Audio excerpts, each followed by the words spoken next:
सुहाग उजड़ चुका है तेरा, विधवा हो गई है रे तू सुरभि। ताई शायद आपने ध्यान से देखा नहीं, मेरे गले में अभी भी मंगलसूत्र है,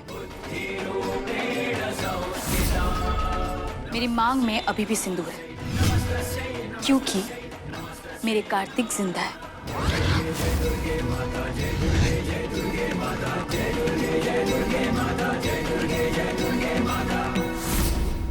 अंदर मेहर खन्ना अपना गुनाह कबूल कर रही है।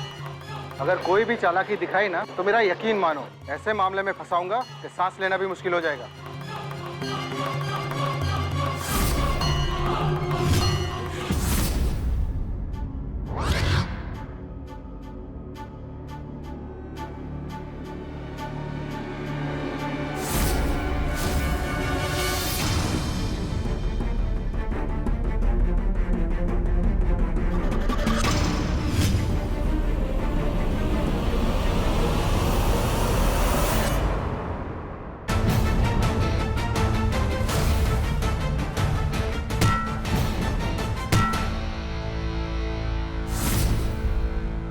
प्लीज कार्तिक, प्लीज मुझे छोड़ दो, मुझे जाने दो प्लीज।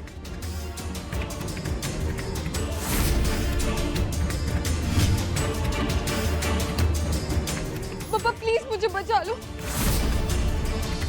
पापा तुम्हें अपनी शरण में कभी नहीं लेंगे। पापा तो सुख करता है, दुख करता है। तूने उनके भक्तों को कष्ट पहुंचाया है, उनको तकलीफ दी है, वो तुम्हारी रक्षा कभी नहीं करेंगे। नहीं नहीं पापा प्लीज, मैं कुछ भी करूंगी, मैं वो प्रायश्चित करने को तैयार हूं, पर मुझे इस प्रेत आत्मा से बचा लो प्लीज पापा। तुझे क्या लगता है तू मंदिर में घुस जाएगी तो तू बच जाएगी?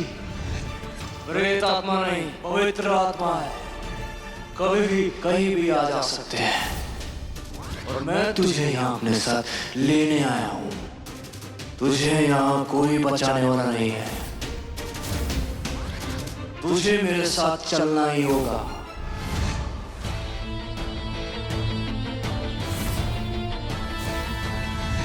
पुलिस यहाँ पर, पीछे वाले रास्ते से अंदर जाता हूँ।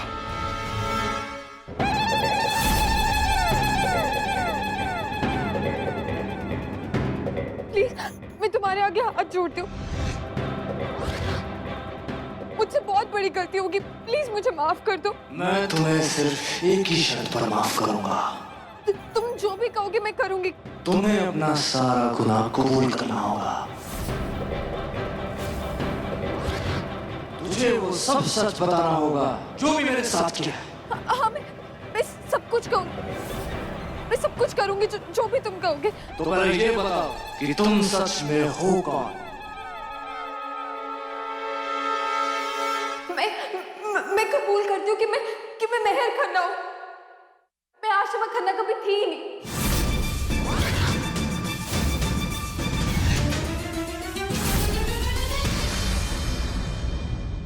मैं कबूल करती हूँ कि मैं तुम्हारी लाइफ में जबरदस्ती आ गई और तुम्हें सुरभि से अलग कर दिया। और मेरे भाई ने तुम्हारी बहन से शादी का नाटक किया, डिवोर्स के नकली पेपर्स बनाए पिछली डेट के। मैं कबूल करती हूँ कि मैंने अपने पिछले पति राहुल अवस्थी को भी मैं नहीं मारे। वो मुझे छोड़ने की बात कर रहा था, इसलिए मैं हार कभी नहीं मान सकती। और जब मुझे पता चला कि तुम और सुरभि मुझे हराने की कोशिश कर रहे हो, मुझसे बर्दाश्त नहीं हुआ। मैंने भाई और ताई के साथ मिलकर एक प्लान बनाया।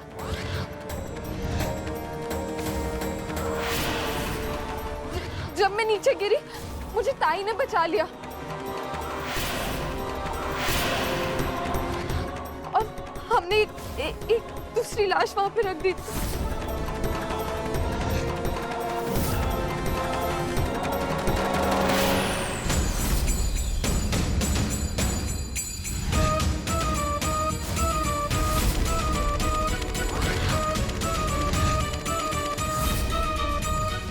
इतना इकबालिया बयान काफी है मिस मेहर खन्ना, तुम्हें गुनहगार साबित करने के लिए और तुम्हें सजा दिलवाने के लिए।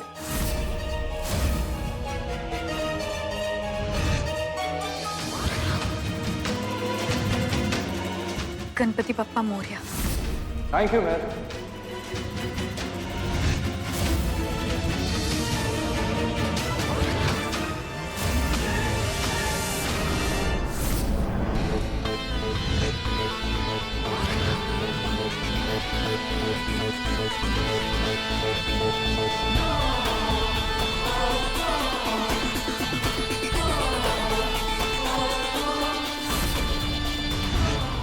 तुमने अपने सारे गुनाह कबूल कर लिए।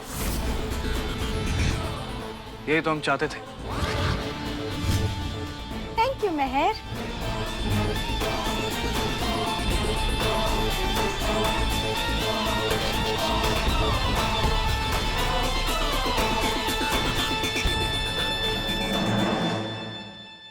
कार्तिक, थैंक यू तो मुझे तुम्हें कहना चाहिए। भाई हो तो ऐसा, तुमने मेरा बचपन का शौक पूरा कर दिया, एक्टिंग करवा कर। एक बात हमेशा याद रखना मैं, कि बुराई चाहे जितनी भी ताकतवर क्यों ना हो, अच्छाई के सामने झुकी जाती है। ये रही तुम, ये रहे इंस्पेक्टर साहब, और ये रहा तुम्हारा इकबालिया बयान, जिसमें तुमने अपनी सारी करतूतें, अपने सारे गुनाहों को कबूल किया है। हमने ये सारा खेल तुम्हारे इस इकबालिया बयान के लिए किया था। अब तुम्हारा खेल खत्म हो चुका है। मैं तुम खुद अपने आप अपने ही चक्रव्यूह में फंस चुकी हो, और अब तुम चाहकर भी इसमें से बाहर नहीं निकल सकती, क्योंकि तुमने खुद अपने मुंह से स्वीकारा है कि तुम आशिमा नहीं, मेहर खन्ना हो, और तुम्हारा जो भाई है वो वहां हॉस्पिटल में बेहोश पड़ा है राहुल अवस्थी के कत्ल के इल्जाम में। कार्तिक और मुझ पर झूठा इल्जाम लगाने के लिए तुम दोनों को जिंदगी भर की जेल हो जाएगी। अब रुको। अरे माई किधर जाएगी अभी? मेरे को भी तो उधर ही जाने का है, 5/5 की खोली में, ऐसी जिंदगी भर चक्की पीसने के वास्ते। और तेरे को क्या जरूरत थी? काय को घसीटा मेरे को तेरे मामले में? कहा मैं तुम लोग के कहने पे तुम लोग की मदद की, चाहे फंसा ही दिया मेरे को। ताई, बंद करो अपने मगरमच्छ के आंसू बहाना। अपना सब कुछ आपके नाम करते वक्त मैंने आपसे कहा था कि मेरे परिवार की खुशियों के बीच में मत आना, और फिर भी आप आए। आपको आपके किए की सजा तो भुगतनी पड़ेगी ताई। अब तो समझ जाओ बिंदु, पाप के रास्ते में थोड़ी बहुत खुशियां तो बहुत जल्दी मिल जाती है, पर वो हमेशा खाई की ओर ही ले जाती है। किशोर, मुझे माफ कर दो, मैं भटक गई थी। मैं जानती हूँ इस वक्त मैं जो भी बोल रही हूँ तुम्हें बिलीव नहीं हो रहा होगा, पर देखो ना, अब तो ताई भी जेल चली जाएगी। मैं कहाँ जाऊंगी? प्लीज मुझे माफ कर दो। मेरे तो दोनों ही बच्चे मेरे से दूर हो गए, बर्बादी हो गई है माई, तो अभी मेरा क्या होएगा? इसीलिए इंसान को हमेशा सचेत रहना चाहिए, क्योंकि इंसान के कर्म उसका कभी पीछा नहीं छोड़ते। इमली के पेड़ पर कभी आम नहीं उगते थे।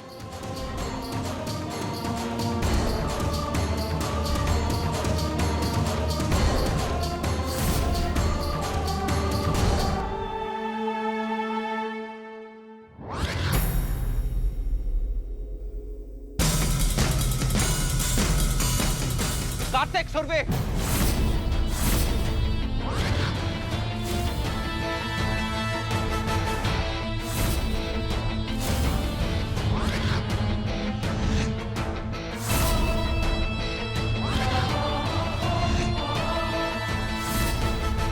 तुम दोनों को क्या लगा कि मेरी बहन की जिंदगी बर्बाद करके तुम दोनों खुश रह पाओगे? अरे कैसे भूल गए कि मेहर का बड़ा भाई अभी जिंदा है?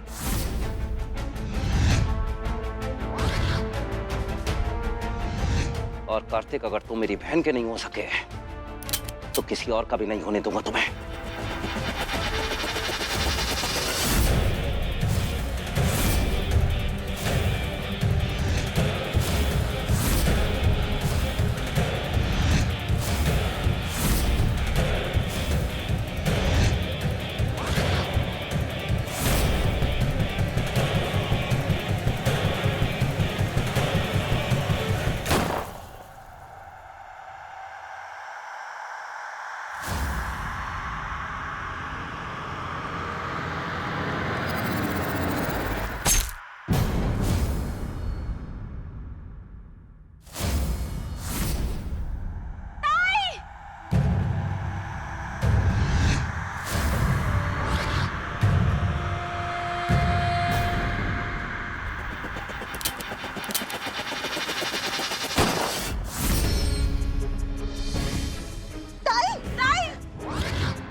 ताई कैसी है?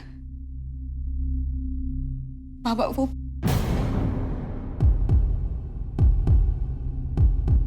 डॉक्टर, ताई कैसी है? फिलहाल वो खतरे से बाहर हैं, बहुत जल्द होश में भी आ जाएंगी।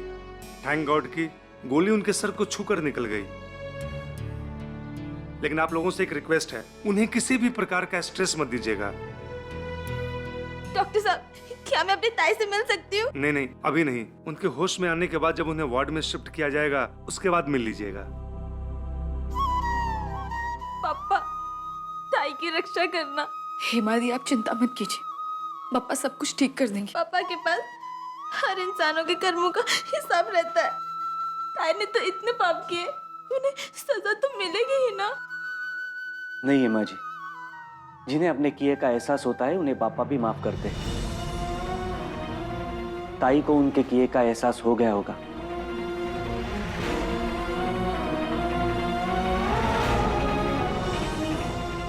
ताई, ताई,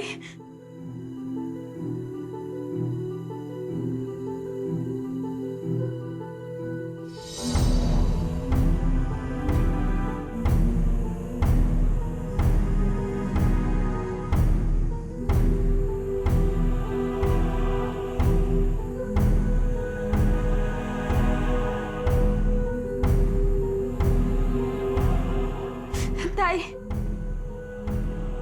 पापा का लाख लाख शुक्र है कि ताई ठीक है। ताई, आपकी तबीयत कैसी है? आप ठीक हो ना? ताई, बोल ना कुछ। अरे सासू माँ, ये मौन व्रत धारण करने का वक्त नहीं है। बिंदु जी कुछ पूछ रही हैं, बताइए ना।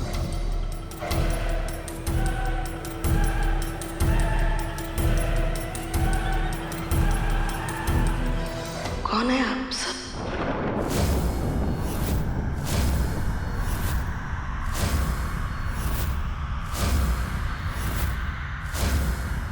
मुझे से ताई और सासू माँ क्यों बुला रहे हैं? मेरा नाम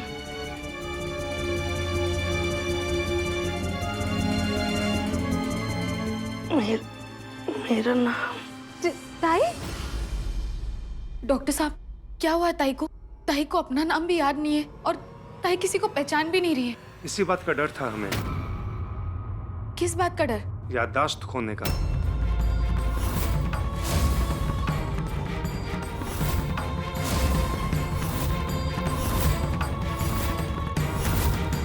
पेशेंट ट्रोमा में है। गोली इनके दिमाग को छूती हुई निकल गई।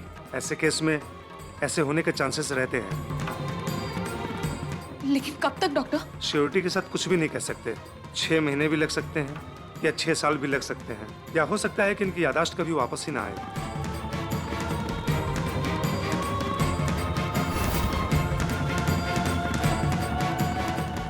I am sorry.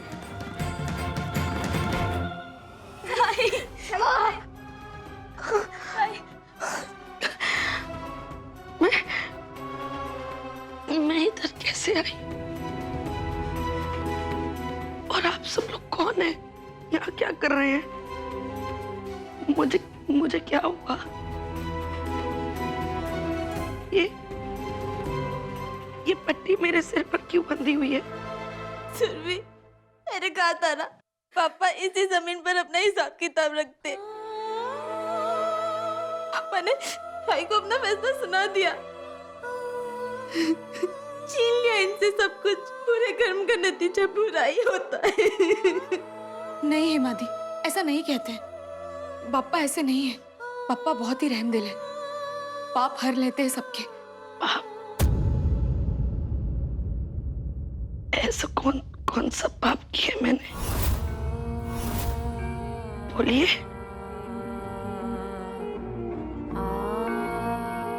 आप लोग सब ऐसे चुप क्यों खड़े हैं?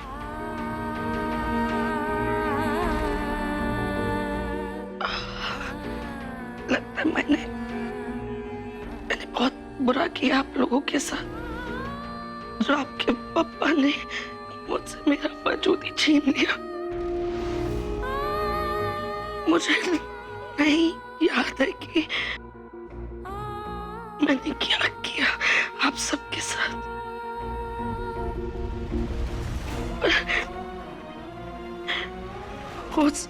हो सके तो मुझे मेरे बुरे कर्मों के लिए और मेरे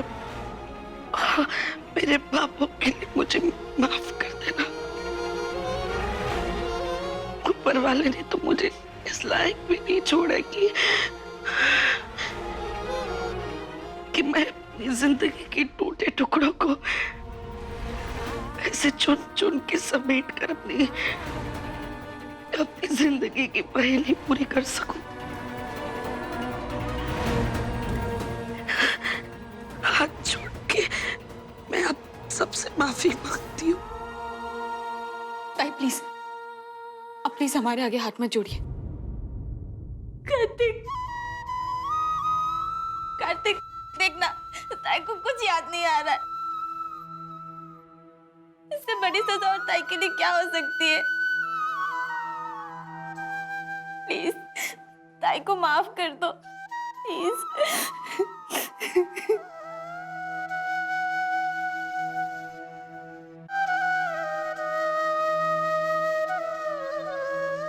चलिए, कर दिया माफ मैंने ताई का।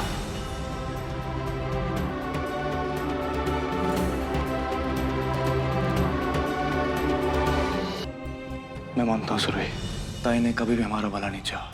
ताई के पापों का ना तो कोई और है और ना ही कोई चोर, पर मिस्टर खन्ना की चलाई हुई गोली से तुम्हें और हमारे बच्चे को बचाकर अपने सारे पाप धो डाले। हेमा दी, आप कहती है कि बप्पा की सजा है। मैं तो ये कहूंगा कि बप्पा ने इनके अतीत को मारकर इन्हें माफ कर दिया।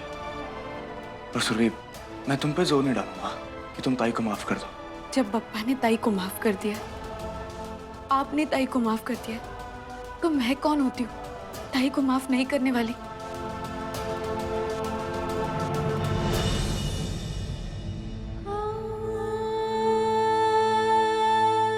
आप लोग बहुत अच्छे हैं।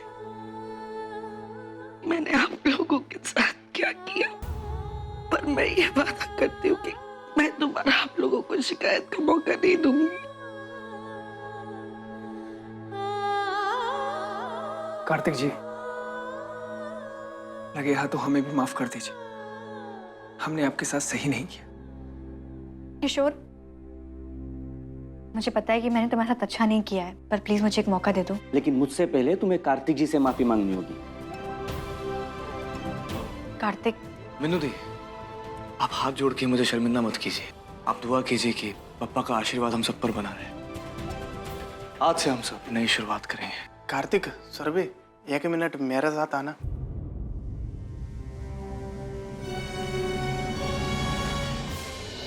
Hello mister Verma. Mister Verma, आप यहाँ? मिस्टर वर्मा, तेरे को ढूंढते ढूंढते पहले बंगले गए, बंगले से चाल गए, चाल से सीधे इधर आए। मैं तुम्हें इंट्रोड्यूस कराना भूल गया। ये मिस्टर वर्मा है, और मिस्टर वर्मा ये मेरी धर्म पत्नी है सुरभि। नमस्ते। हमने जो कंस्ट्रक्शन का बिजनेस शुरू किया था ना, इन्हीं के साथ पार्टनरशिप में शुरू किया था। आपके जाने के बाद बिजनेस में बहुत घाटा हो गया था। मुझे मालूम पड़ा था मिस्टर वर्मा, मुझे अफसोस है मैं इस लायक नहीं कि मैं आपकी कोई भी मदद कर सकूं। मैं आपसे किसी भी तरह की कोई मदद मांगने नहीं आया हूं। मैंने कहा था ना कि बिजनेस में घाटा हो गया था, लेकिन जैसे ही रियल एस्टेट के मार्केट में मजबूती आई तो हमने घाटा ही रिकवर नहीं किया, बल्कि अपने बिजनेस को 10 गुना और फैला दिया। ये है मिस्टर बर्वे आपके बिजनेस का ऑडिट। आपके मुनाफे के 300 करोड़ रुपए हुए हैं। Thank you so much. आज आपने साबित कर दिया कि दुनिया में अच्छे और ईमानदार लोगों की कमी नहीं है। ये तो आपका हक है और आपको मिलना ही चाहिए था। Thank you once again mister Verma. Take care all of you.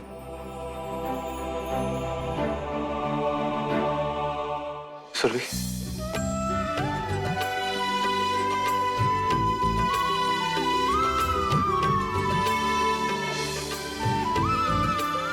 Kartik, आप ये क्या कर रहे हैं? वही जो एक पति को करना चाहिए। पति का काम कमा कर लाना होता है सुरभि, और उसकी कमाई को संभालना पत्नी का काम होता है। बरकत उसी घर में होती है जहां पति अपनी सारी कमाई अपनी पत्नी को लाकर सौंप दे। थोड़ी देर पहले हमारे पास कुछ भी नहीं था। ये जो भी आया ना हमारे पास, ये हमारे बच्चे की किस्मत से आया। तुम देखना, अब हमें किसी भी चीज की कमी नहीं होगी, कोई भी तकलीफ नहीं होगी। अब हम सब एक साथ एक परिवार की तरह खुशी खुशी रहेंगे।